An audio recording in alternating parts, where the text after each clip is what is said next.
Neil Strauss, plus connu sous le nom de Style, est un journaliste et coach en séduction américain. Après des années en tant que journaliste dans le magazine New York Times et Rolling Stones, Neil Strauss décide de mener une enquête auprès d'un milieu inconnu du grand public, celui de la séduction. Alors que cette enquête est au départ purement professionnelle, Neil Strauss finit par s'impliquer au sein de la Seduction Community, afin d'y trouver des conseils pour son propre cas. Neil est en effet un jeune homme au physique un peu banal, qui ne se trouve pas très beau et qui souffre surtout d'une timidité maladive. Il intègre donc la Seduction Community avec l'espoir d'être enfin plus à l'aise avec les femmes et peut-être même de trouver celle avec qui il pourra partager sa vie. C'est cette expérience qu'il raconte dans son ouvrage qui l'a rendu célèbre, The Game. Dans The Game, Neil Strauss raconte son parcours au sein de la Seduction Community, de jeune homme un peu timide et maladroit à dragueur chevronné et respecté par tous. Vous allez pénétrer dans le monde secret des pick-up artistes, ces hommes qui accumulent les techniques de drague pour parvenir à impressionner la gente féminine avec, vous allez le voir, plus ou moins de succès. 4 parties sont développées. Dans la première partie, on raconte le premier contact de Neil Strauss avec la Seduction Community. La deuxième partie raconte, elle, la transformation de Neil Strauss en pick-up artiste. La troisième partie raconte l'arrivée d'une nouvelle génération de pick-up artistes et la fracture naissante au sein de la Seduction Community. Et pour finir, vous verrez dans la 4e partie pourquoi Neil Strauss a fini par quitter la Seduction Community. La première partie raconte donc le premier contact de Neil Strauss avec la Seduction Community et sa rencontre avec un gourou du nom de Mystery. Depuis son adolescence, Neil, il n'a pas beaucoup de chance avec les femmes. En même temps, il n'est pas aidé. Il le dit lui-même, il a un physique banal, il ne se trouve pas très beau et il souffre surtout d'une timidité maladive. Ça ne l'a surtout pas empêché de mener une carrière brillante. Dès la fin de ses études à l'université de Columbia, il obtient un poste de journaliste au sein du magazine New York Times. Tout roule pour lui. Une carrière florissante, un réseau professionnel de qualité, de l'argent, mais il lui manque tout de même quelque chose, une femme avec qui partager sa vie. En 2001, après plusieurs années passées à la rédaction du New York Times, Neil Strauss décide de se lancer dans un nouveau projet. Il fait la rencontre de Jenna Jameson, une femme d'affaires américaine qui cherche un journaliste pour rédiger ses mémoires. Elle fait donc appel à Neil Strauss. Il s'immisce dans l'univers de Jameson, une ancienne actrice de charme et experte du monde de la nuit. Neil découvre un univers qui lui était inconnu, celui de la séduction. Au début des années 2000, la majorité des échanges se font à travers les blogs et les forums de discussion. En explorant les forums dédiés à la séduction, Neil Strauss découvre tout un univers parallèle où des hommes qui ont de grandes difficultés avec les femmes s'entraident et se partagent des techniques pour parvenir à les séduire. Il découvre une communauté très bien organisée. Il y a des apprentis qui rejoignent le groupe et sont sous la direction des pick-up artistes, que l'on peut traduire par dragueurs experts en français. Les pick-up artistes agissent un peu comme des gourous. Ils enseignent à leurs disciples, les apprentis, un ensemble de techniques pour le moins folkloriques pour draguer les femmes. Ils font en effet appel à des techniques de psychologie, mais aussi des tours de magie et même de l'hypnose pour parvenir à les séduire. Neil, lui, est convaincu que ces techniques peuvent marcher. De toute façon, il a tout essayé et il estime qu'être naturel et spontané, ça marche pas quand on n'a pas un physique attrayant. Il décide alors de rencontrer physiquement tous les gourous de la communauté et de tester chacune de leurs techniques. C'est dans ce contexte qu'il rencontre Mystery, un des gourous les plus appréciés de la communauté. Il propose des séminaires aux apprentis via son entreprise de coaching Social Dynamics. Neil Strauss décide alors de prendre part à ces ateliers. Les ateliers du gourou Mystery consistent en 3 nuits de cours et de pratiques sur le terrain, dans des bars et des boîtes de nuit. Les apprentis pick-up artistes doivent aborder des femmes en appliquant les techniques enseignées par Mystery, puis sont soumis aux critiques et à l'encadrement de leur gourou. Neil Strauss a au départ un peu de mal à suivre les conseils de Mystery, mais lui voit en son apprenti un fort potentiel de séduction. Alors, en quoi elle consiste, cette méthode Mystery ? Pour le gourou, les techniques de drague qui fonctionnent doivent être subtiles et indirectes. Le but, c'est que la femme qui est draguée ne se rend pas compte qu'on la drague. La méthode Mystery se base sur 5 règles. La première, vous devez être la personne la plus amusante et intéressante de la pièce. Concrètement, il faut que tous les regards soient braqués sur vous. On doit remarquer votre aisance, votre facilité à engager la discussion et votre humour sans faille. En tant que timide maladif, Neil Strode a particulièrement de difficultés à suivre ce conseil. La deuxième règle consiste à entamer des discussions avec la femme que vous convoitez en soufflant le chaud et le froid. L'idée est de la perturber en enchaînant les compliments et les commentaires négatifs sur sa personne, puis en énumérant ses qualités tout en lui assénant des petites piques insultantes. Selon Mystery, ça crée chez la femme un challenge. Elle aura envie de vous prouver qu'elle est une bonne personne et qu'elle peut vous plaire. Bon, soyons honnêtes, cette deuxième règle est clairement toxique. Souffler le chaud et le froid est particulièrement désagréable pour la personne victime, sans compter le manque de respect à son égard. Passons à la troisième règle. Pour éblouir et impressionner sa proie, Mystery conseille d'utiliser des artifices. Tours de magie, tests de personnalité et techniques d'hypnose devraient l'intriguer et vous rendre excitant. La quatrième règle est tout aussi toxique. C'est la technique du push-pull, ou suis-moi je te fuis, fuis-moi je te suis en français. L'objectif, c'est de créer de la jalousie chez la femme convoitée pour la garder engagée. Par exemple, si la conversation se passe bien, Mystery conseille de se montrer plus distant en regardant autour de soi par exemple, comme si vous étiez distrait par autre chose ou mieux par d'autres femmes.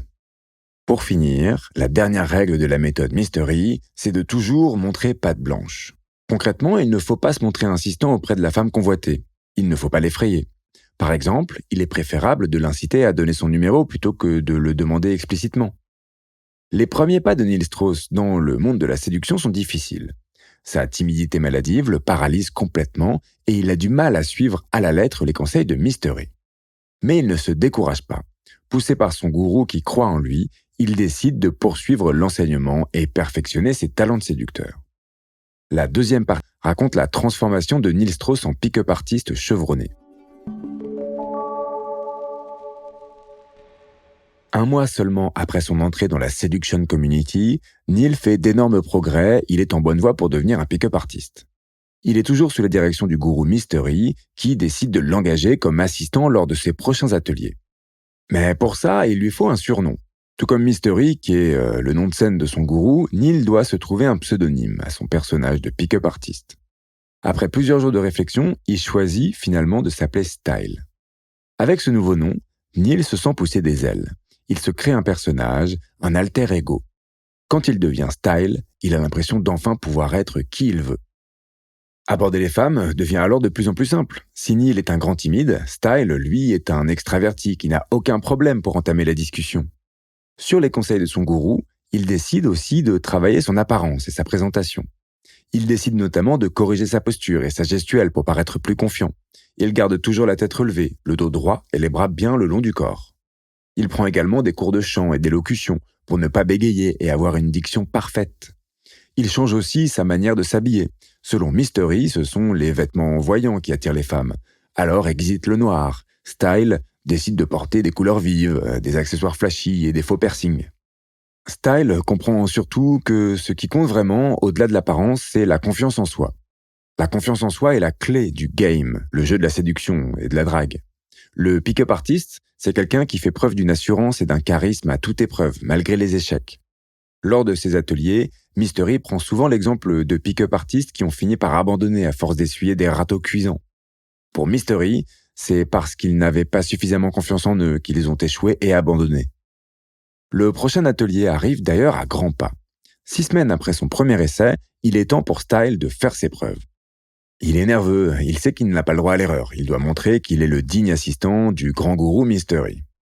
Pour cet atelier, Style décide de jeter son dévolu sur un couple de femmes accoudées au comptoir d'un bar. Surtout, il n'oublie pas le conseil de Mystery. Subtilité, aisance et confiance en soi. Pour arriver à ses fins, il décide d'adopter une stratégie en 6 étapes. La première étape, c'est celle de l'approche.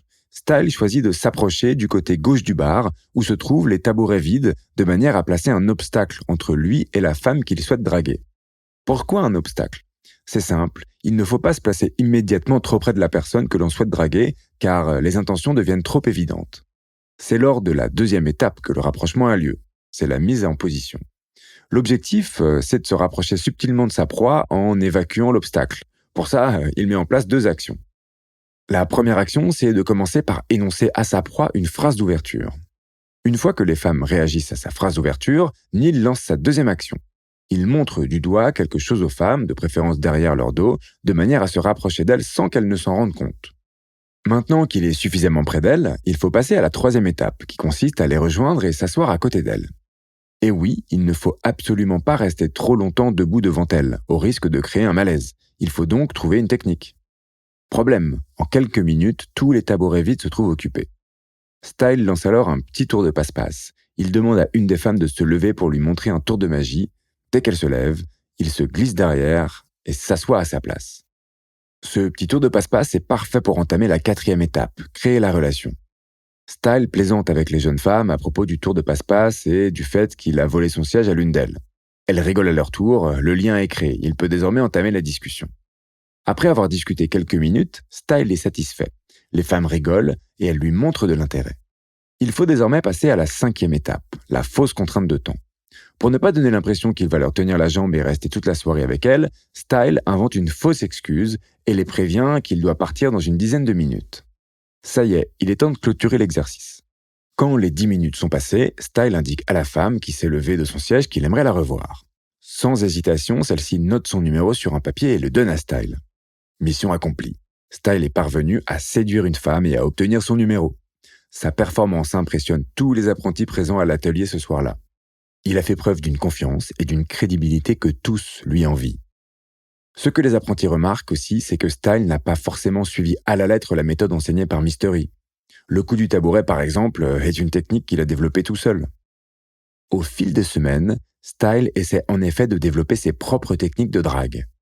Même si la méthode Mystery est une base solide pour séduire, il veut aller encore plus loin, notamment pour atteindre un objectif jamais réussi auparavant, embrasser une femme. Ça fait maintenant plusieurs mois que Style applique les conseils de Mystery à la lettre, mais il n'est encore jamais arrivé à conclure. Pour lui, l'accomplissement ultime est d'arriver à embrasser une femme. Il a suivi tous les conseils de son gourou. Regarder la femme dans les yeux pendant 3 secondes, lui proposer un massage, mais rien n'a fonctionné. Il décide alors de développer sa propre technique. Un soir, il se rend dans un bar et en teste une. Au lieu de regarder la femme qu'il convoite dans les yeux, il regarde ses lèvres pendant qu'elle parle. Au bout de plusieurs tentatives sur plusieurs femmes différentes, il y arrive. Une des femmes l'embrasse et lui donne son numéro. C'est une victoire pour Style. En réalité, la femme qu'il a embrassée ne lui plaisait pas tant que ça. Tout ce qu'il voulait, c'était atteindre l'objectif qu'il s'était fixé. Il enchaîne cette technique pendant plusieurs jours et fait grimper le compteur de femmes embrassées au cours d'une soirée. Au sein de la communauté, il devient enfin un pick-up artiste. Il est adoubé par son gourou Mystery et obtient le statut d'expert de la drague. Au fur et à mesure, sa confiance en lui grandit et sa timidité n'est plus qu'un mauvais souvenir. Mais il réalise aussi que son rapport aux femmes a changé. Il ne cherche plus à rencontrer la femme de sa vie, il veut simplement embrasser le plus de femmes possible et exercer à l'infini son pouvoir de séduction. Il ne voit plus les femmes comme de potentiels partenaires de vie, mais comme des objets, des pions qui peuvent lui permettre de faire grimper son compteur de séduction. Il constate ce même rapport déshumanisant aux femmes au sein de la Seduction Community. Les femmes ne sont pas des êtres humains, mais des références pour évaluer le niveau de séduction de chaque homme et son statut dans la société. La plupart des hommes ne se souviennent même pas des femmes qui ont donné leur numéro. Les interactions avec elles deviennent scénarisées, automatisées quoi. Nous sommes en 2002, ça fait désormais 1 an que Style a intégré la Seduction Community. C'est désormais un pick-up artiste très respecté par les gourous et les apprentis. Il se souvient encore du pauvre Neil, maladroit et invisible auprès des femmes d'il y a encore 1 an, et il réalise le chemin parcouru. Aujourd'hui, il sait qu'il peut séduire n'importe quelle femme en quelques minutes. Pourtant, chaque fois qu'une femme lui donne son numéro, il ressent comme un goût amer. Il regarde ce numéro écrit sur un bout de papier et sait qu'il ne la rappellera pas, parce qu'il n'ira jamais plus loin. La Seduction Community lui a appris à séduire une femme, attraper sa proie, mais pas à se connecter réellement à elle. Il ne sait pas comment faire durer la relation, créer quelque chose de durable, quoi. Pourtant, malgré ce constat, Style reste une des figures les plus importantes de la Seduction Community. Les apprentis lui demandent toujours autant de conseils, ils l'observent avec attention pendant les ateliers. Ils miment ses faits et gestes et vont jusqu'à s'habiller de la même manière que lui. Un soir d'atelier, Style est surpris de voir un jeune homme qui lui ressemble comme 2 gouttes d'eau. Même accoutrement, même barbichette, les cheveux rasés comme lui. Malheureusement, il a très peu de succès ce soir-là. Sa coupe de cheveux ne lui va pas du tout. Il est adapté à Style, ce style. Mais pas à ce jeune homme. Ça ne lui ressemble pas, quoi. Au fil des semaines et des ateliers, Style se rend compte que tous les hommes de la communauté se ressemblent. Ils adoptent le même langage, la même posture, le même style. Il se rend compte de son erreur. Plutôt que d'encourager les hommes à développer leur singularité pour s'assumer et gagner confiance en eux, il ne fait que créer des clones qui n'ont aucune personnalité. Finalement, Neil Strauss s'appelle désormais Style et il est arrivé à ses fins. Il est devenu un pick-up artiste. C'est un dragueur irrésistible qui ne laisse aucune femme indifférente. Mais à quoi bon ? Au sein de la communauté, les femmes ne sont plus que des pions dans le jeu de la séduction. Elles servent à donner un statut à des hommes dans la communauté et à évaluer leur niveau de séduction. La réalité, c'est que très peu d'hommes de la seduction community quittent justement la communauté. Aucun d'eux ne parvient à créer une connexion et nouer une relation durable avec une femme.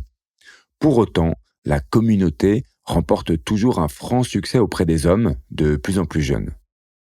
La troisième partie raconte justement l'arrivée d'une nouvelle génération de pick-up artistes au sein de la communauté. Ça y est, Style est maintenant devenu un gourou, le rang le plus élevé au sein de la seduction community. Il peut désormais accueillir de nouveaux apprentis sous son aile et organiser ses propres ateliers. Et la file d'attente est longue. Beaucoup de jeunes hommes, certains étant encore au lycée, rejoignent la communauté et demandent à être coachés par Style. C'est leur idole, un modèle de réussite. D'ailleurs, leur apprentissage ne s'arrête pas forcément aux techniques de séduction. Style raconte qu'il reçoit régulièrement des messages de jeunes lycéens qui lui demandent comment s'inscrire à l'université ou comment trouver un appartement. En fait, il y recherche un véritable coach de vie, quelqu'un qui pourrait les aider dans tous les aspects de leur vie. Parmi les jeunes apprentis en herbe, Style repère un jeune étudiant de 22 ans qui se fait appeler Tyler Durden, du nom du célèbre héros de Fight Club. Tyler est un inconditionnel de la seduction community. Il a lu des milliers de pages de messages archivés sur les forums et Style reçoit des centaines de messages par jour de sa part pour obtenir des conseils. Au fil du temps, le jeune homme se démarque très vite de la communauté par son omniprésence sur les forums de discussion. Alors qu'il n'est pas officiellement un gourou, il donne ses propres conseils aux apprentis, il leur propose de les rencontrer en physique pour les aider à surmonter leur timidité. Progressivement, Tyler trouve sa place au sein des gourous de la communauté. Quand Style n'est pas disponible pour piloter des ateliers de mystery, il est remplacé par Tyler et un autre pick-up artiste du nom de Papa. Style se méfie de la place que prennent ces deux apprentis, surtout qu'ils semblent vouloir n'en faire qu'à leur tête. Certains apprentis racontent à Style que, en son absence, Tyler et Papa dénigrent leur technique et en proposent d'autres plus agressives. Les soupçons de Style se confirment quelques semaines plus tard lors d'un voyage en Europe. Mystery propose à Tyler et Papa de l'accompagner en Allemagne pour animer des séminaires des pick-up artistes de la communauté européenne. Mais la demande est si forte que Mystery doit déléguer certains ateliers à Tyler et Papa qui doivent les animer seuls. Alors qu'ils sont censés enseigner aux apprentis européens la méthode Mystery, ils changent un peu de scénario et dévoilent une nouvelle technique qu'ils ont élaborée en secret. L'amoging, amog qui signifie alpha male of the group, ou mâle alpha du groupe en français. Le mâle alpha, c'est l'archétype de l'homme fort. C'est un homme qui prend soin de lui, qui fait du sport, qui affiche fièrement sa virilité. Il a confiance en lui et il ne craint pas les femmes, bien au contraire. Pour Tyler et Papa, c'est l'idéal qu'il faut atteindre pour réellement séduire les femmes. L'amoging consiste donc à travailler son style de vie et sa personnalité pour devenir un mâle alpha. Quelques jours plus tard, Tyler publie sur les forums de discussion des articles sur cette nouvelle technique de drague qui rencontre un franc succès. Pour Style, c'est une trahison. Ils n'ont pas respecté les instructions de Mystery et ont même ridiculisé sa méthode. Mais les deux compères ne s'arrêtent pas là. Quelques mois plus tard, Tyler et Papa lancent leur propre entreprise de coaching, Real Social Dynamics. Le moins qu'on puisse dire, c'est qu'ils n'ont pas fait preuve d'une grande originalité. Ils n'ont rajouté qu'un mot au nom du séminaire de Mystery qui se nomme déjà Social Dynamics. Clairement, le vol est presque assumé. Mystery se sent clairement trahi. Non seulement Tyler et Papa ont utilisé ces séminaires pour promouvoir leur propre concept, mais ils ont en plus créé une entreprise concurrente, au nom quasi identique. Ce conflit fracture la seduction community en deux clans, ceux qui suivent la méthode Mystery et ceux qui préfèrent l'approche plus agressive de l'amoging. Cette troisième partie marque un tournant dans l'histoire de la seduction community. Mystery n'a plus le monopole des techniques enseignées aux apprentis. De nouvelles méthodes de drague émergent, amenées par une nouvelle génération de jeunes hommes comme Tyler et Papa. Plus que de simples techniques de drague, ils sont davantage à la recherche d'une nouvelle philosophie de vie, une nouvelle manière de penser. Le mâle alpha, c'est justement ce nouvel idéal auquel de plus en plus de jeunes apprentis adhèrent. C'est l'idée de créer l'homme parfait. Un homme qui prend soin de lui, qui fait du sport, qui a une bonne alimentation. C'est un homme fort qui n'a pas peur des femmes, bien au contraire, il a confiance en lui, il sait qu'il plaît à la jante féminine et en joue constamment. Bien loin donc des techniques de drague plus subtiles de Mystery. Finalement, Style se dit que cette nouvelle génération n'apporte pas que du conflit au sein de la seduction community. Si la trahison de Tyler et Papa a été dure à avaler, il admet qu'elle a permis de proposer d'autres manières de séduire, d'appréhender différemment les relations et le rapport aux femmes. Il y a moins de clones au sein de la communauté. Certains apprentis commencent à s'affirmer, à développer leur singularité et leur personnalité. Cette nouvelle ère au sein de la seduction community donne également des idées à Style et Mystery. La quatrième et dernière partie raconte le lancement du projet Hollywood et la fin de la seduction community. Nous sommes en 2003. Style fait le bilan de ces 2 années passées au sein de la seduction community. Il se rend compte qu'il a passé trop de temps à mémoriser des techniques de drague et pas assez à développer son propre style de vie. Avec cette nouvelle génération de jeunes apprentis qui développent leur propre philosophie du mâle alpha, Style comprend que c'est la clé du jeu de la séduction. En fait, le véritable objectif, c'est de séduire les femmes sans même avoir besoin de les draguer. Il suffit de les impressionner par un style de vie sain, dynamique et excitant. Avec Mystery, il décide alors de créer un nouveau projet, le projet Hollywood. Le projet Hollywood deviendrait le quartier général de la séduction, un lieu où tous les apprentis pourraient se retrouver, discuter et s'encourager à devenir des mâles alpha. Il loue un manoir en plein cœur d'Hollywood qui sert de base pour le projet. Il prévoit d'y organiser des séminaires, mais aussi des fêtes et des avant-premières de films. Malgré sa trahison, Mystery et Style acceptent de recruter Papa comme manager du projet. Ils savent l'aura qu'il a auprès des apprentis et ils ne peuvent pas prendre le risque de l'évincer du projet.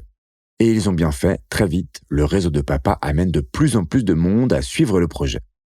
La première soirée attire pas moins de 500 personnes. Des lieux similaires au manoir Hollywood font leur apparition aux 4 coins du monde, d'Austin en passant par Sydney et San Francisco. Pour autant, Papa n'oublie pas son acolyte de toujours. Sans prévenir Style et Mystery, il décide d'inviter Tyler Durden à rejoindre le projet Hollywood. Pour Style, c'est un nouveau coup dur. S'il peut avoir confiance en Papa, il sait que Tyler Durden, en revanche, est une personne dont il faut se méfier. Et les jours suivant le lancement du projet Hollywood lui donnent raison. En secret, Tyler passe en effet son temps à dénigrer les gourous et les autres pick-up artistes auprès des apprentis. Il raconte par exemple que Style n'est pas authentique, qu'il se donne un genre pour impressionner les femmes. Il raconte aussi que Mystery adopte un mauvais style de vie et qu'il fait semblant de se montrer irréprochable auprès des autres. Au fur et à mesure, des tensions apparaissent au sein du projet Hollywood. Style et Mystery sont de moins en moins respectés auprès des apprentis qui préfèrent suivre Tyler Durden. À nouveau, des clans se forment au sein de la communauté. Dans le même temps, Tyler et Papa dirigent toujours leur entreprise, Real Social Dynamics, dont le siège social se trouve aussi au sein du manoir Hollywood. Concrètement, 2 entreprises concurrentes se font face au sein du même manoir. D'un côté, les séminaires de Mystery et de l'autre, l'entreprise de coaching de Tyler Durden et Papa. La dynamique du début se brise et la communauté se disloque. Alors que Style pensait avoir enfin créé un lieu sain et utile à la communauté, il n'a fait en réalité qu'envenimer les tensions entre les apprentis et les pick-up artistes. Les journées au sein du manoir sont désormais rythmées par des disputes, des tensions et des luttes incessantes entre des hommes qui veulent à tout prix mettre en avant leur technique de drague au détriment des autres. Quelques mois après le lancement du projet Hollywood, Mystery décide de quitter le manoir. Il ne se sent plus à sa place et compte lancer le même projet à Las Vegas. Quant à Style, il se sent étranger dans sa propre maison. Au fil du temps, Tyler et Papa ont invité d'autres personnes à emménager dans le manoir pour rejoindre leur entreprise Real Social Dynamics. Les plus anciens pick-up artistes sont partis, écœurés par l'ambiance malsaine et toxique qui règne au sein du manoir. Style comprend alors qu'il est temps pour lui de quitter le projet, d'autant plus qu'un événement est en train de bouleverser sa vie. Pour la première fois, en 2 ans de drague auprès de milliers de femmes, Style ressent enfin une connexion forte avec l'une d'entre elles, Lisa. Mais il est perturbé. Aucune des techniques de drague apprises durant tout ce temps ne marche sur elle. Lisa se joue de lui, elle le teste, et il se sent constamment déstabilisé auprès d'elle. Plusieurs fois, il manque de la perdre par un sursaut de fierté, agacé de ne pas réussir à la séduire. Puis enfin, il comprend. De toutes les techniques de drague qu'il a apprises, au fil des années, il y en a une, peut-être la plus importante de toutes, que Mystery ne lui a pas apprise, la vulnérabilité. Un soir, il décide d'arrêter de se montrer arrogant et imperturbable face à Lisa. Il accepte de lui faire part de ses peurs, de ses doutes. Il se montre authentique, parfois timide, mais tout en gardant la confiance qu'il a acquise au fil des années. Enfin, Style peut redevenir lui-même, redevenir Neil Strauss. Et c'est dans les bras de sa nouvelle femme, Lisa, qu'il quitte enfin la Seduction Community. L'expérience de Neil Strauss au sein de la Seduction Community montre à quel point les rapports entre les hommes et les femmes peuvent être complexes. À tel point que certains hommes s'en remettent à des gourous et des coachs pour parvenir à attirer le sexe opposé. Cependant, savoir draguer et attirer une femme n'est que la partie émergée de l'iceberg. Au cours de ses 2 ans au sein de la Seduction Community, Neil Strauss aura appris à séduire les femmes. Il obtiendra les numéros d'une centaine de femmes, il en embrassera plein d'autres, mais il ne parviendra jamais à créer une réelle connexion avec elles. Ce n'est qu'en abandonnant ces techniques de drague automatisées et schématisées qu'il finira par trouver sa voie. C'est en étant authentique, vrai, simple, parfois même vulnérable, qu'il touchera réellement le cœur d'une femme avec qui il nourra une relation saine et durable. Alors, s'il y a un conseil à retenir de l'histoire de Neil Strauss, c'est celui-ci. N'essayez pas d'appliquer des techniques de drague sans réfléchir, soyez vous-même, soyez sincère. Vous n'attirerez sûrement pas 1000 femmes, mais vous attirerez celles avec qui vous pourrez construire votre futur.